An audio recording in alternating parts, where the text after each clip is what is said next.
Ndio utakuwa kama taa. Kama unafanya dhambi unadanganya. Tuchemke, tupate joto, tuache dhambi. Sema amen. Sasa kile chetu tena kije hapa, tunaanza na wale tulikuwa Jumapili iliyopita.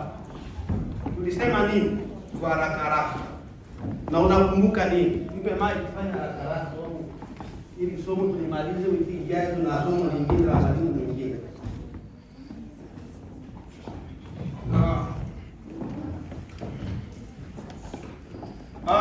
Nani anakumbuka ya wiki jana? Mpe maji. Kana maji watu waseme ya majibu. Kumbuka kule. Unakumbuka nini Jumapili tuliongea nini?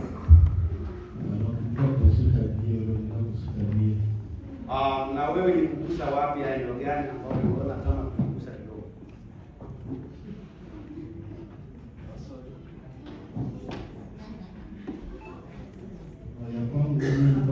Timotheo 6:8.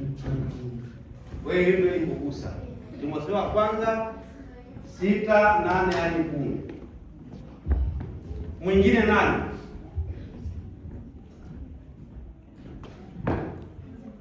Niwataje sasa kwa Jumapili hapo. Niwataje sitaje. Asante sana. Mimi naanza hapa na kitu bana. Sawa. Tuliongea nini? Hata Kiingereza utakasema wako hapo watajaribu kufikisha ujumbe. So unajua Kiingereza tafasiri? Asante. Tuliongea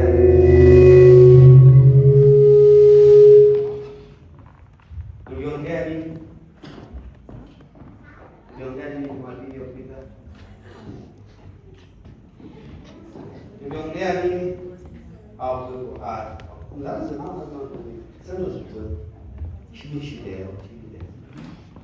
nini?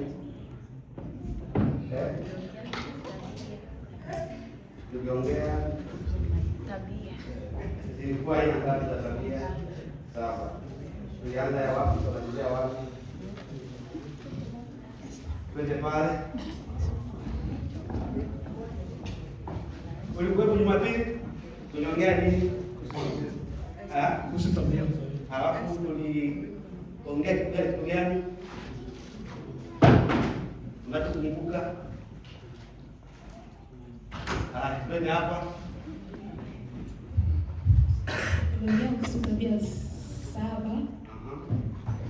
Kwanza picha pale. Ndio makofi.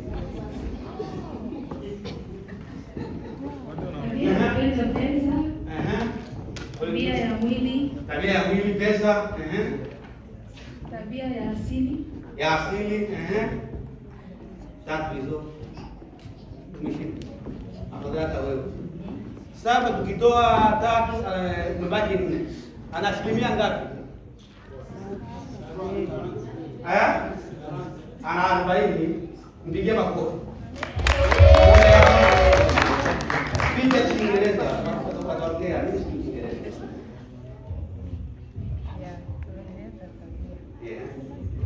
Tumetoa hii kwa watu wasikie. Tabia.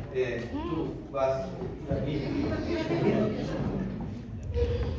Somo la wiki iliyopita ilikuwa ni kuhusiana na tabia kama sisi tumeshakuonyesha sasa nyingine. Na tulikuwa na nani 7 katika hiyo nani ya tabia. Tulikuwa kwanza ambayo tulianza nayo ilikuwa ni ya tabia za kimataifa, ikaenda asili, kapata ya mwili, kapata ya fedha, na kwa zile zingine mbili ambazo za mwisho ambazo tuligusia. Umepata ndio tutasikia leo. 4 kutoa 7 na baki ngapi? 3. Ana asilimia ngapi? Ana 70. Au kuwepo. Hata wengine walikuwepo lazima kuwepo. Lakini ndio gani? Nisema nini? Manifurahie. Hatukumalizia somo. Hakukumalizia. Wewe tu hakukumalizia. Wewe hapo umepata zile. Au kuwepo hapa. Mbona chache? Au ulikuwa unafikiria mwalimu alikusaidia yote ulidarisi. Na nafikiri Unapata 70 hapo, unapata 40. ndio nafikiri umeshaongelea nyingi. Ila kuja kwa ile mazungumzo tabia ya fedha kupenda fedha na ile ya asili na tabia ya kimataifa, nafikiri wamezungumzia pia. Kuna tabia nafikiri Hamna. Unamsumbua. Anasishie. lakini nafikiri zote tumemalizia. Sema amen. Banana kwepo jana. Bado kuna wageni waheshimiwa. Mmoja ni wapeleke na safari. Labda hapo tunaweza kabusa. Wewe uko wapi? Ulikuwa wapi? Tabia ya Bwana. Sasa tubarikiwe hivi. Sema amen. Amen. Tunafanya hivi ili kila tunachofundisha hata tutaongea mengi. Ubaki hata na mangapi? Na mawili aidha moja. Itakusaidia katika kujenga hoja. Si wote hapa tuna familia. Mojawapo ya hizi itakusaidia hata kuelezea familia. Nitaenda haraka sababu nimalizie somo nimesema na nimalizie wiki ijayo kuna walimu wengine. Mtu anapofika hapa jitahidi kuandika, hapana kuweka kichwani. Ni watu mmesoma. Tuliongea hapa aina 7 za tabia. Tukapata tabia ni nini? Tukapata tabia kwa lugha ya Kiingereza ni behavior. Ndio nini Kiingereza? Behavior. Kifaransa nikapata walimu wakaniambia ni attitude. Maana yake ya tabia ni mwenendo wa mtu unaojirudia rudia, ndio unapata kuwa nini? Tabia. Kile mtu anachokifanya kwa kurudia rudia kinapenda kujenga kuwa tabia. Tukapata tabia za mataifa katika kitabu cha Warumi sura ya 2 mstari wa 14. Tuliona habari za mataifa wasiokuwa wamemjua Mungu na mpaka leo ambao hawajamjua Mungu wana tabia zao za kufuata miungu. Na hapa mpe titi kama tusio kwako, mpe titi kama sio kwako, rudisha kwenye naye toka kwenye somo. Halo wewe, mtoto ni wako, umeshafika leba wewe, mpeleke kule kwa mama yake. Sema amen. Amen. Tukasema hapa tabia za mataifa, watu wengi tumeanguka hapa. Sisi ambao tuna tabia ya kumjua Mungu tumefuata tabia za mataifa wasiomjua Mungu. Mojawapo tulipoangukia, asili yetu na tabia yetu sisi huwa hatuna na rafiki wa kike. Wewe turumie. Sisi tabia yetu ya asili, kaka yetu, desturi zetu katika mataifa, sisi hatuna rafiki wa nini? Wa kike. Na hapo najifichia eti girlfriend. Hata uongo. Hata sharati. Hakuna rafiki wa kike na wa kiume. Hakuna kwa rafiki wa mbuzi na matembele. Wewe tutumie sana. Halo. Hakuta kuwepo urafiki wa tembele na mbuzi. Lazima tu mbuzi atakula tembele. Na hii imeleta matatizo katika mataifa. Imetoka duniani imeingia na kanisani. Ikatoka kanisani ikaenda mpaka kwenye mila na desturi. Kesa ngono. Na tutola kula ana kesa wangu nya shenzi. Hakuna. Biblia inakataa. rafiki ni wa kike kwa wa kike, wa kiume kwa wa kiume. Tumeanguka. Tunaongea kama kanisa. Hata ukinishtaki nitasimama kama kanisa na andiko lako. Ni wakati wa sasa wa Danieli anafanya kazi. Tunatoa roho za uoga ili tukwambie ukweli. Bora nife nimekuambia ukweli.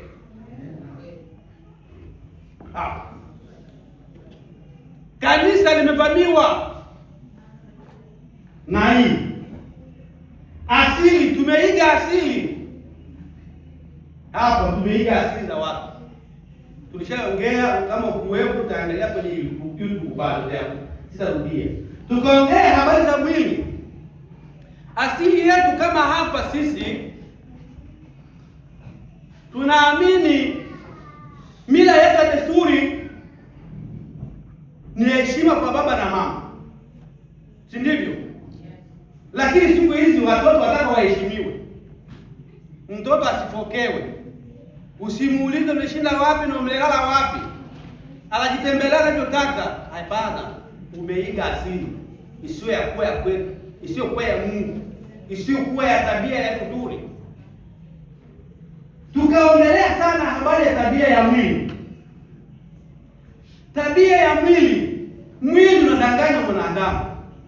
Sisi ambao tuna sura nzuri, na mimi nimo, nikijiangalia kwenye kioo nikakuta yule ambaye namzidi sura na umbile, najisikia kabisa.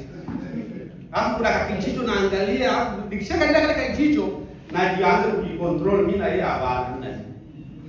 Ni tabia nini ya mwili? Mwili tukasema mwili huwa uokoki. Tuliongea hapo zamani. Hapo kuna tabia ya asili, kuna familia na koo. Watu waliooa sana, kama mimi familia yetu inaoa sana. Kuanzia babu mpaka kizazi hiki kilicho mimi, labda naongea na watu wawili ndio bado tumeponyoka. Watatu. Wengine wote watu wawili, watatu, 7. Wanasema najaza dunia, hauwezi kujaza. Wanasema tuumie. Hauwezi kujaza dunia. Na kuna tabia za watu hapo, usharati, ulevi. Walio wengi anakwenda kuchukua kwenye damu ya kizazi cha 3 au kizazi cha kwanza. Kama kulikuwa na watu walikuwa na tabia ya ulevi, kulikuwa na watu tabia ya ugomvi, kulikuwa na tabia ya watu ya kuoa sana, ya tabia ambazo kumpendeza Mungu, atakwenda kuiiga kwa sababu inatembea na nini? Na damu. Basi aturumie sana. Utafanya nini sasa? Ni wewe kubali Yesu kuwa Bwana mkombozi yako, ubadilishe tabia yako ili mwelekee. Tunasema tabia ni mwenendo wa mtu. Ukijirudia unakwenda kupata nini? Tabia. Tukasema habari ya mwili. Mwili huwa uokoki. Hata mletu pale vile moyo wake haujazeeka. Ana miaka zaidi ya 90, lakini moyo wake bado unapanga, atajenga nyumba. Anapanga anafanya atafute pesa. Lakini ukiangalia umri hauruhusu tena, si ndivyo? Kwa hiyo mwili huo uokoki. Ili ushinde dhambi ni wewe ujipiganishe dhambi uishinde. Basi tutumie sana. Watu waliingia mpaka wanaume wanavaa reni. Ni tabia za mataifa. Nilikwambia utaolewa. Utakutana kwenye reni zao kwambia wewe bado wewe ni mchumba wetu, njoo basi. Tumalizane. Hapana tu ni marembo. Njoo. Basi turumie. Nashukuru Mungu hapa kanisani ni hata grade zimepunguka. Na nilipiga vita. Kuwa Mkristo eleweke. Ukikubali Yesu, uende na kwa Yesu umekamilika. Sema amen. So nusu kwa Yesu, nusu duniani. Hapana. Tulisoma sana. Tukapata hebu kwanza tusome Rumi 8:7. Tuanze kutugusa kwa kidogo na tuangalie tufanye nini kitu mwili uokolewe. Wape maji. Na wala ambao wana Biblia, nilisema mnunue Biblia. Wakristo mnunue Biblia. Mwete simu cha mkono manga. Simu ulionayo ni mtaji Afrika, lakini Biblia imeambiwa unashindwa kununua. Hakuna hata kusoma. Tukapata Rumi 7:24. Habari za nini? Za mwili. Tukapata Rumi 8:5. Rumi 5 inasema nini? Mwili ni adui ya Mungu. Basi tutumie sana. Mwili ni adui ya nini? Ya Mungu. Soma hapo. Warumi 8:5. Tunaenda haraka haraka ili tuende kuanzia hizi mbati. Warumi 8 ngapi? 8:5.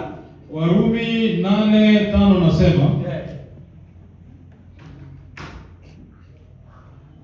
Inasema kwa maana wale waufuatao mwili, huyafikiri mambo ya mwili, anafikiria tu usharati. Bali wale waufuatao roho ndio hufikiri mambo ya roho. Amen.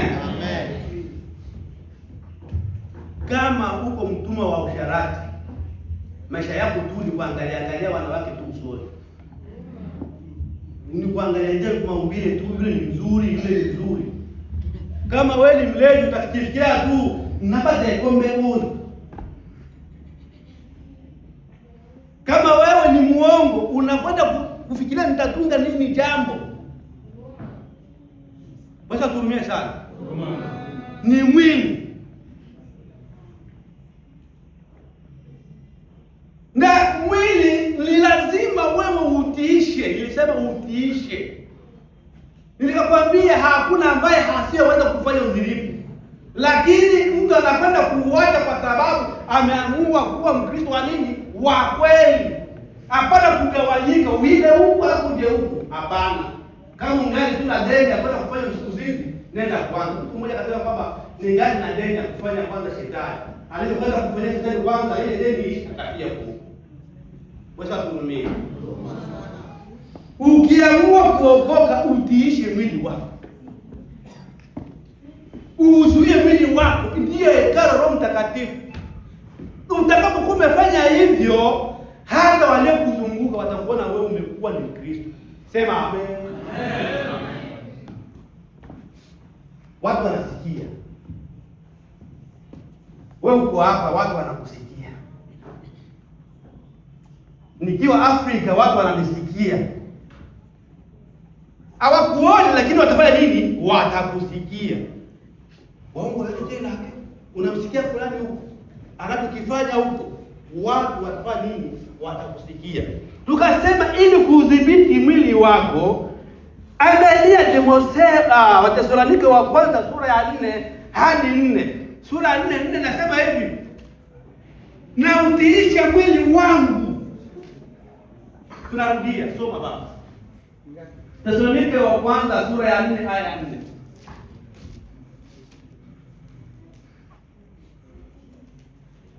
Wathesalonike wa kwanza sura ya 4 aya ya 4. Tunakwenda kufanya nini? Ndio. Kila mmoja wenu kuweza mwili wake katika utakatifu. Amen. Na heshima. Kila mmoja wetu ambaye amekubali Yesu kuwa Bwana na Mwokozi wa maisha yake, kwanza uweze mwili wako. Hilo ndio la kwanza, uweze nini? Mwili wako uuzuie, uudhibiti. Dhambi zingine ni za kawaida, lakini dhambi ya usharati inabeba akili, inabeba fahamu, inabeba mwili, inabeba damu, kila kitu. Basi turumie. Ndio maana kama ukishirikiana na kahaba umekuwa nani? Kahaba. Kwa sababu damu yako itachangana na nani? Na kahaba. Utakwenda kupata na pepo ya usharati na udhinifu. Tuko pamoja? Ndio. Tunaelewana? Ndio. Niko haraka sana. Muda. Hiyo ndio Kristo. Hapo tumebadilika. Fulani mnaokoka. Sema amen. Amen. Watu wanasikia fulani anafanya. Kudhibiti mwili wako. Utamalizia Wathesalonike wa kwanza 5:23 nyumbani kwako. Tukaja hapa tabia ya mazungumzo. Tulipata mazungumzo mabaya huharibu tabia njema ya nani? Ya mtu. Tunapoongea kumwongea mtu fulani, tayari sisi tunaharibu tabia zetu za uaminifu. Ulimi ni kiungo kidogo, lakini hicho ndio kinaleta vita, kinagawanya watu, kinapiganisha watu, kinasambaratisha jamii na familia. Ulimi unatokana nini? Na mazungumzo. Ulimi una laana, ulimi una baraka. Sema amen. Kuna swali mpaka hapo? Nikiuliza mtanijibu. Mazungumzo mabaya huharibu sifa njema ya nani? Ya mtu. Sasa ubaya uko wapi? Sisi ambao tumeokoka, tukiongelea watu wasiookoka, tukiongea watu wasiookoka kufanya usengenyaji, yule ambaye hajaokoka atatuona sisi tuko bure. Na ndio maana watu hawaokoki. Unaweza kufunga watu zao ni sisi ambao tunajiita wa Kristo, tunafanya tena yatakuwa nani? Ya Kristo. Hakuna dhambi ndogo. Utasoma Wakorintho wa kwanza 15:33. Ndio nasema mazungumzo mabaya huharibu sifa njema ya nani? Alikuwa mzuri sana, lakini tabia yake anaongea kama radi.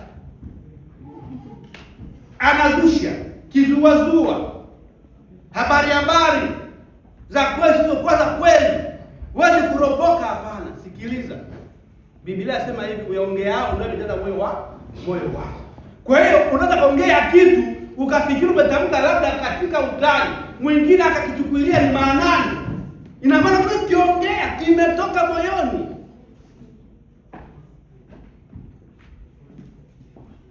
Dhibiti mdomo na mimi dhibiti mdomo yangu.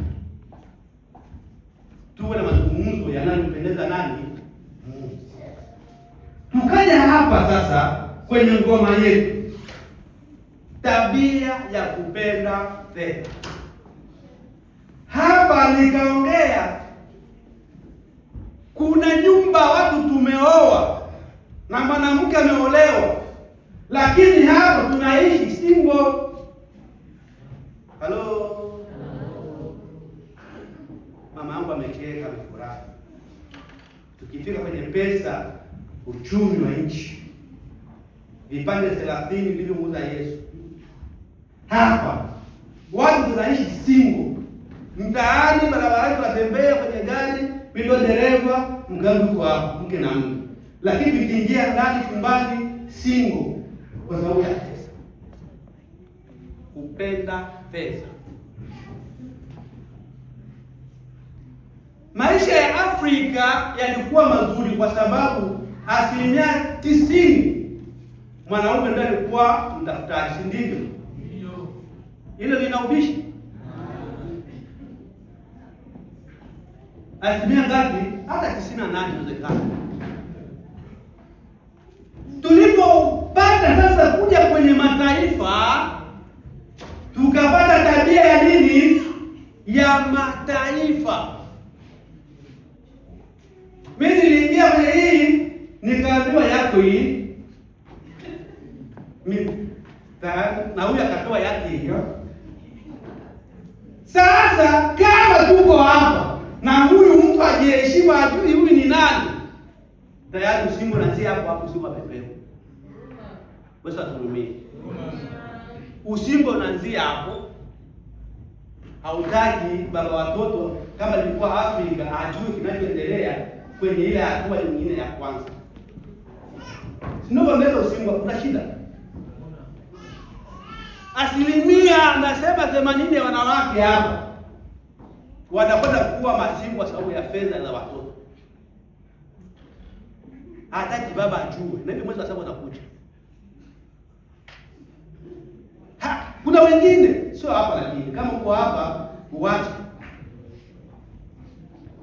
Sema amen. Mwezi wa saba unakuja. Kontrol inakuja. Baba bidii hata kuelewa kinachoendelea hapo kwenye mwezi wa 7.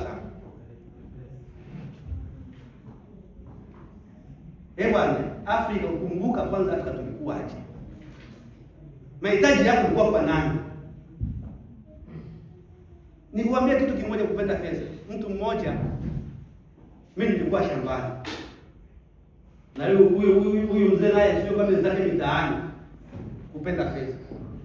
Mke wake akaumwa ghafla. Mke aliyeumwa akapelekwa Senja hospitalini. Cha kwanza yule mzee alikuja akasema, amepelekwa hivi ndani. Mliangalia yule mzigo amefunga huko. Wanaikuwa ita mlinda. Mwai. Kanisa tulie. Msio ndio kuuliza mpe anaumwa nini? Kuna pesa vindarao waganga wasichomwe labda hali itakuwa mbaya. Upenda pesa. Na akina mama mmekuwa daraja la juu.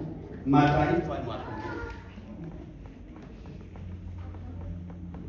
Mmeiga tabia za mataifa.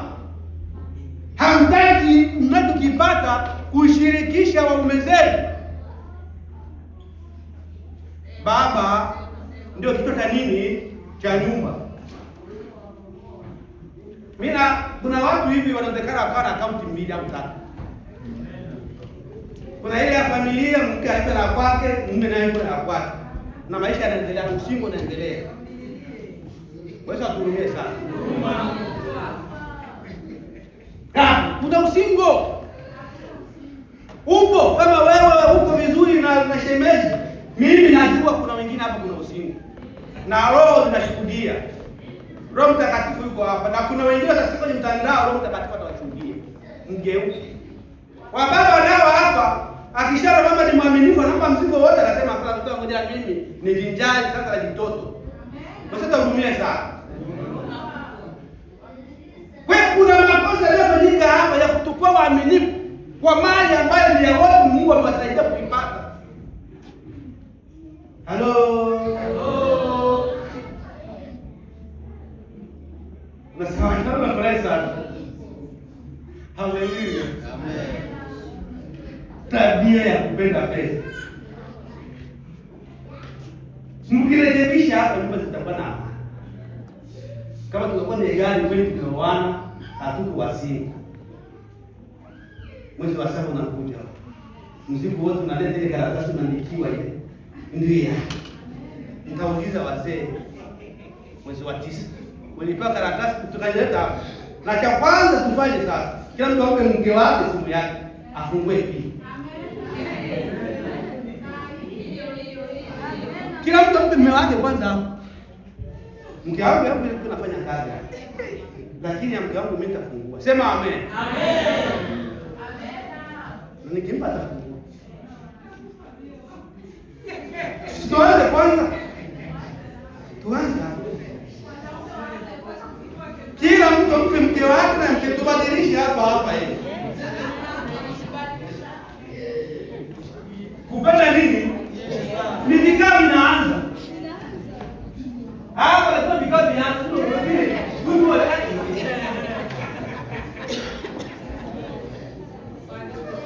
nimeweka sura. Kuweka sura ni kubadilika. Hata kama kuweka sura, namba itakuwepo.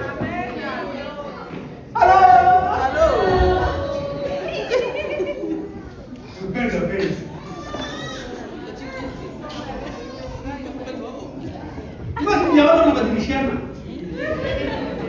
Mmeona sifa.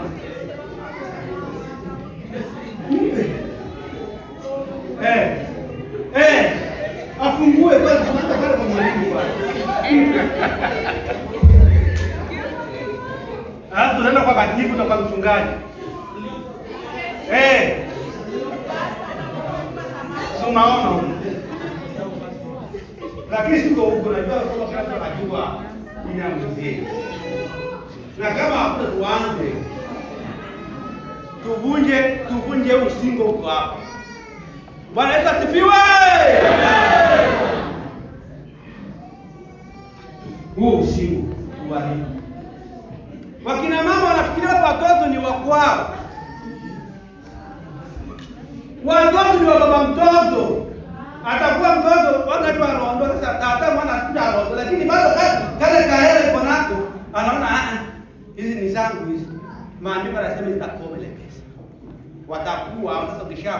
utabaki na maisha sasa. Utaona. Na hiyo utakuwa na kazi labda mimi nitapata hivi sasa. Tunarudi Afrika.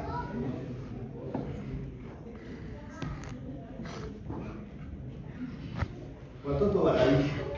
Watakuwa bila kupina nani wanaondoka. Tunabaki na wewe na wengine wakioa tu pia.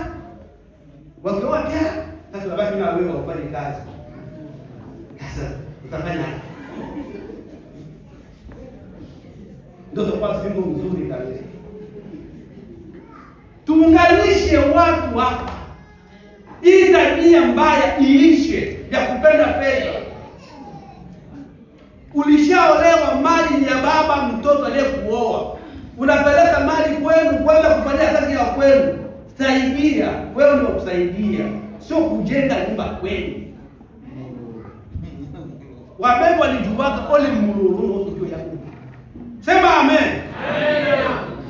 Ukijenga kule hata utajenga jina lako.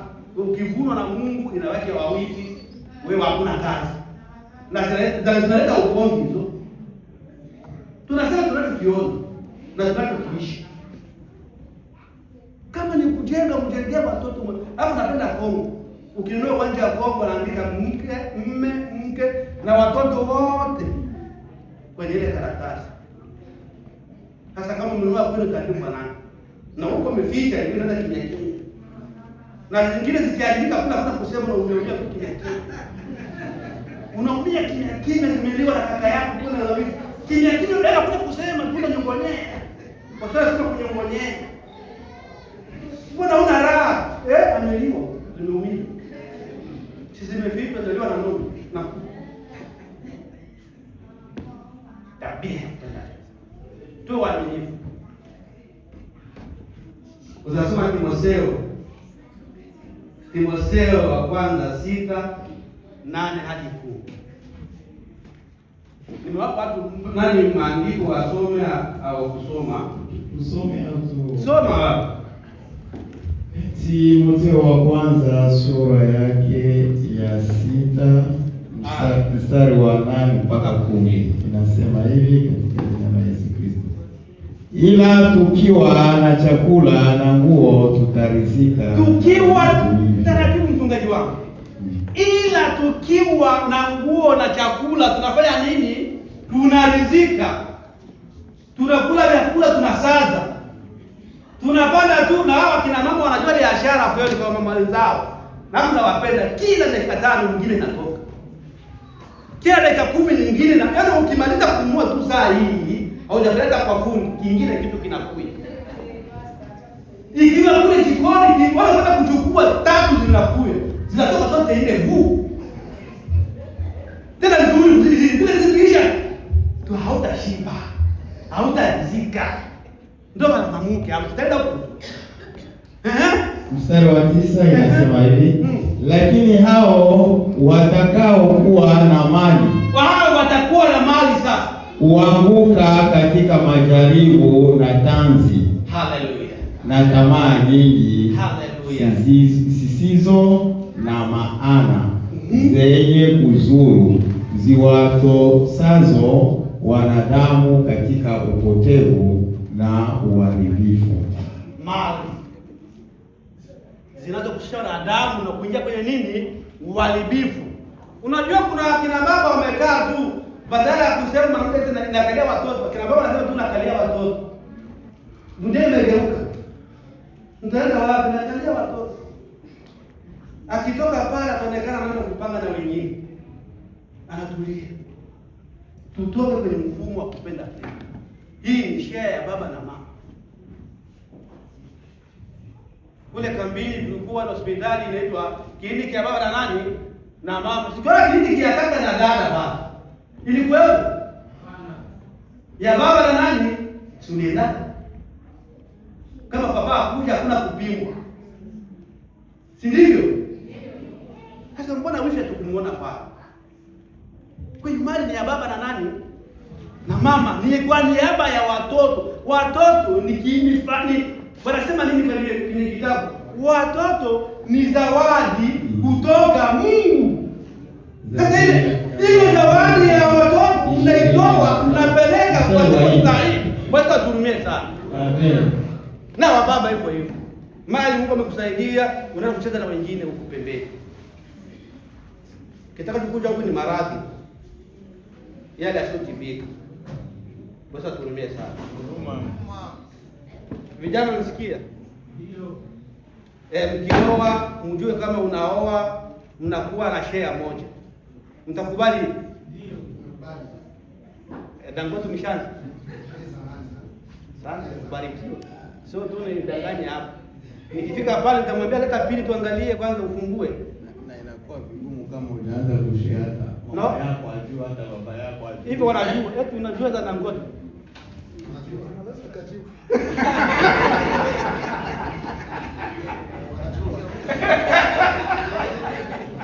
Eti Dangote. Wewe kufika hapa baba nijua tunaendelea. Wewe ukisema vizuri Hata ile namba. Ile namba yako tunajua.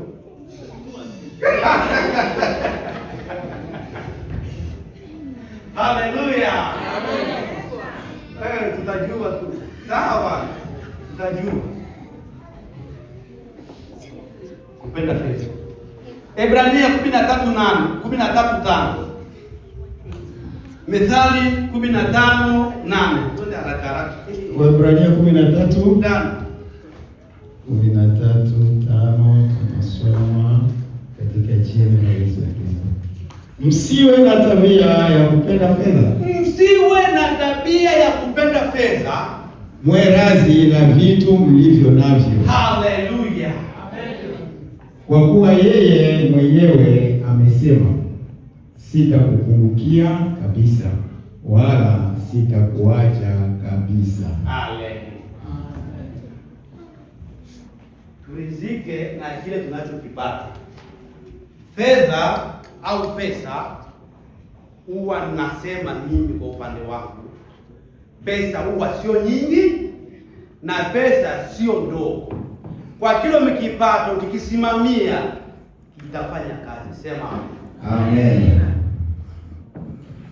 Lakini huwa ni ndogo kwa matumizi yako yasiyokuwa na maana. Unaweza kutafuta pesa kama una matumizi ya maana, hazitafanya kazi. Haujakaa kusimamia pesa yako. Tunaenda haraka. Tabia ya dunia. Dunia na tabia yake. Na mambo ya dunia hapa utakuta hata wedding zetu za Wakristo. Sisi wachungaji tumekwenda kuanguka bila kuelewa. Ndoa tunaifungisha ni wasichana tu wa kanisa na waumini wazuri. Wanaenda kufunga kanisani ndoa. Na siku hizi ni karatasi na serikali. Tukitoka huko tukiingia wedding tu. Ile wedding. Utashindwa kuelewa vile ni Kristo aliyefunga ndoa kama ni Kristo. Nyimbo zitakazopigwa pale na kuimbwa pale ni za wera, za fali, za wale walezi. Ndio zitapigwa pale. Hivi ni nani ambaye mshauri fali kubwa akaenda kufunga ndoa tukaita kwaya pale? Mwanamuziki gani ambaye atafunga ndoa aite kwaya? Mshabiona vitakuwa. Tulizane kwanza hapa tu kanisani. Nafundisha. Hata nikishia hapa ni sawa. Mimi nafuatilia mitandao kidogo. Niliona kambini hapa juzi tu kuna mtu mmoja ana jina pale, amefunga ndoa pale. Nilijaribu kuangalia kwa kambini kama nitaona kwa itaalikwa iimbe pale. Ni wale watu wenye nywele za hivi. Ndio wako pale wamesuka nywele. Sasa kwa nini dunia iliingia kanisani mpaka kwenye mariaji zetu? Kwa nini? Wachungaji, kwa nini?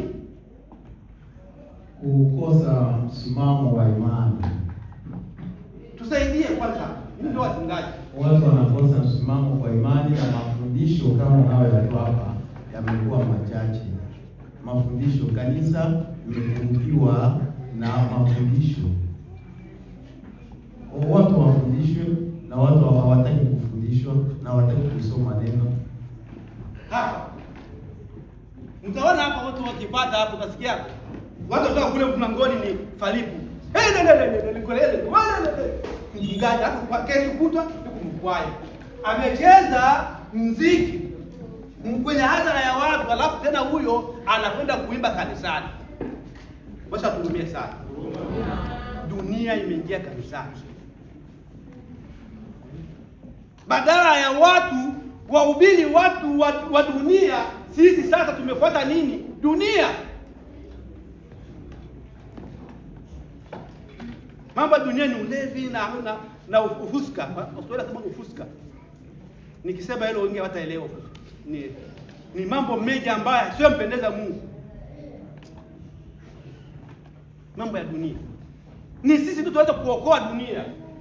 Yakobo 3:15, Yakobo 5:17. Tabia ya uungu ni kumpenda Mungu, kuwa mwaminifu katika ahadi zako na katika imani lako na katika maisha yako ya kila siku. Huo ndio uungu. Ndio tabia Mungu anataka.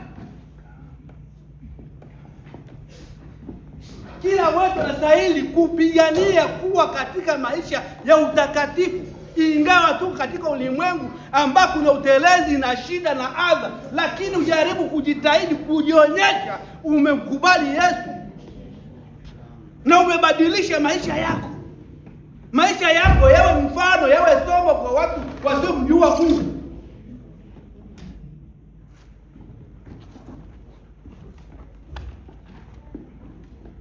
Haraka tumalizie. Tunasoma Yakobo 5:17.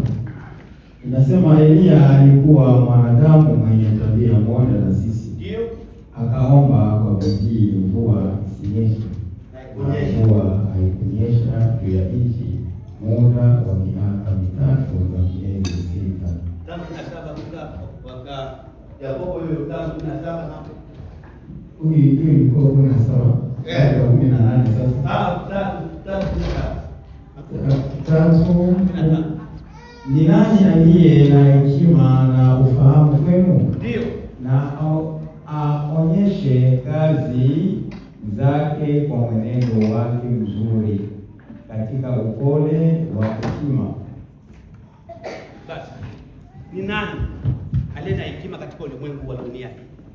Ni yule mwenye upole anakwenda mbele za Mungu. Tabia ya Mungu ni uaminifu, upole, utu wema, fadhili, heshima, adabu, ustahimilivu, ushirikiano na umoja. Ndio tabia ya Mungu. Utasoma nyumbani. Petro wa kwanza 1:4, waraka wa kwanza wa Petro 3:11. Tumalizie na Wakorintho wa kwanza 13:4-7. Wakorintho wa kwanza 13:4-7. Tumalizie hapo. Wakorintho wa kwanza 13:4-7. Ndio watu wameshachoka tu. Wakorintho wa kwanza 13:4-7. Sawa, tunasoma katika jina takatifu la Yesu Kristo. Uvumilivu uvumilia yote. Uvumilia yote. Uamini yote. Utumaini yote. Ustahimili yote. Upendo haupungui neno wakati wowote. Haleluya. Bali ukiwapo unabii utabadilika, zikiwapo lugha zitakoma, yakiwapo maarifa yatabadilika. Kwa maana tunafahamu kwa sehemu na tunafanya unabii kwa sehemu, lakini ijapo ile iliyo kamili, iliyo kwa sehemu itabadilika. Nilipokuwa mtoto mchanga nalisema kama mtoto mchanga, nalifahamu kama mtoto mchanga, nalifikiri kama mtoto mchanga. Tokea hapo nilipokuwa mtu mzima, nimeyabadilisha mambo ya kitoto. Haleluya. Basi. Nilikuwa mtoto, nilikuwa fikiria nini? Mtoto tu. Lakini sasa umekuwa Mkristo ambaye umeamini Yesu, umekuwa mkubwa. Ufikirie kama nani? Kama usikae katika uchanga, usipelekwe yani kama vile wimbi linaenda mashariki kusini. Hapana. Baba, katika jina la Yesu tumehitimisha somo hili, tumeleta ndani ya mioyo ya wana wako. Ni wewe sasa ndio mpandaji na utakwenda kutia maji kwa utukufu wa Yesu. Amen.